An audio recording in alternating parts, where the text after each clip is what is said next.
কৃষ্ণনগরের সুপারি বাগানস্থিত দশরথ দেব স্মৃতি ভবনে রবিবার মহাসমারোহে শুরু হল পশ্চিম ত্রিপুরা জেলার পাওয়ার লিফটিং প্রতিযোগিতা।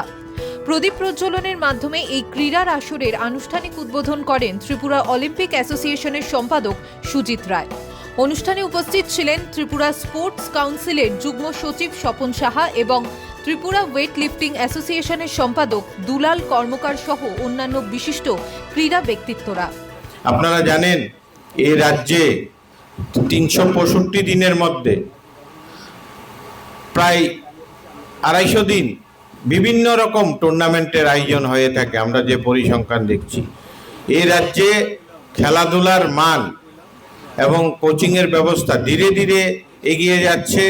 মানে এটাতে বোঝা যায় কীরকমভাবে রাজ্য সরকার, স্কুল স্পোর্টস বোর্ড এবং ইউথ অ্যাফেয়ার্স ডিপার্টমেন্ট, ত্রিপুরা ক্রীড়া পর্ষদ, ত্রিপুরা অলিম্পিক অ্যাসোসিয়েশন সহ এই রাজ্যের প্রায় 40 থেকে 50টা স্বশাসিত ক্রীড়া সংস্থা আছে। এই প্রতিযোগিতাকে কেন্দ্র করে গোটা জেলায় খেলোয়াড়দের মধ্যে ব্যাপক উৎসাহ এবং উদ্দীপনা লক্ষ্য করা যায়। টুর্নামেন্টে জুনিয়র, সাব জুনিয়র এবং সিনিয়র বিভাগের পুরুষ ও মহিলা উভয় ক্যাটাগরির 100-রও বেশি প্রতিযোগী অংশ নিয়েছিলেন।